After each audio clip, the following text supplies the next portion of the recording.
ইসরায়েলের শহর Tel Aviv প্রথমে শুনলে আপনার মনে হতে পারে এখানে তেলের কোনো বিষয় রয়েছে। আদতে তা একদমই নয়। এটি এমন একটি শহর যেখানে রাত বলতে কিছু নেই। ২৪ ঘন্টা এই শহরে চলতে থাকে অশ্লীল কার্যক্রম, বার, ক্লাব, ডিজে পার্টি, অবিরাম মদ্যপান, হ্যাশিস ও ক্যানাবিস সেবন, নাইট ক্লাব, নেশার সংস্কৃতি, জুয়া, সবকিছুই সেখানে বৈধ ও জনপ্রিয়। সমুদ্র পাড়ের কনসার্ট থেকে শুরু করে ভোররাত পর্যন্ত চলা বিনোদনমূলক আয়োজন। স্থানীয় লোকদের পাশাপাশি এই শহরটিতে সবসময় আনাগোনা থাকে পশ্চিমাদের। এতটুকুই নয়, এর ভিতরে সমকামিতা সম্পূর্ণ বৈধ করে দেয়া হয়েছে। জানলে অবাক হবেন, পুরো পৃথিবী থেকে এখানে যোগ দেয় ২ লক্ষেরও বেশি সমকামিতা করা লোকজন। এই উৎসবে নগ্নতা, প্রকাশ্যে চুম্বন, অশ্লীল পোশাক এবং বিকৃত যৌনাচারকে উৎসবের অংশ হিসেবে স্বীকৃতি দেয় ইসরায়েল। যে সমকামিতা পাপের জন্য ধ্বংস হয়েছিল লূত আলাইহিসসালামের জাতি। তেল আবিব শহরে এমন অসংখ্য সমুদ্র স্পট রয়েছে যেখানে অবাধে নগ্ন হয়ে ঘোরাফেরা করতে পারে সবাই। এমনকি এগুলো লাইভ সম্প্রচার করা হয়ে থাকে।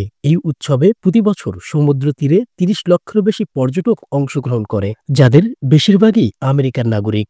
বিশ্বের পর্নোগ্রাফির মোট ভিডিওর ৬০% প্রোডাকশন, প্রক্রিয়াকরণ ও পরিচালনা হয় এই শহরে। সেই সাথে সারা বিশ্বে পর্নোগ্রাফিকে পৌঁছে দেওয়ার প্রযুক্তিগত সহায়তা করে থাকে তাদের এজেন্সি।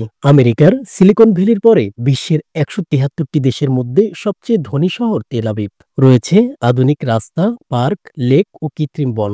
২০২১ সালের সমীক্ষা অনুযায়ী এই শহরে বসবাসরত নাগরিকের সংখ্যা ৪,৬০,০০০। এই শহরে ধর্মীয় শিক্ষা এবং ধর্মীয় আচরণকে কোনো গুরুত্ব দেওয়া হয় না। রাসূলুল্লাহ সাল্লাল্লাহু আলাইহি সাল্লামকে ব্যঙ্গ করা পবিত্র কোরআন শরীফ পুরানো এখানে প্রায় সংঘটিত হয়ে থাকে।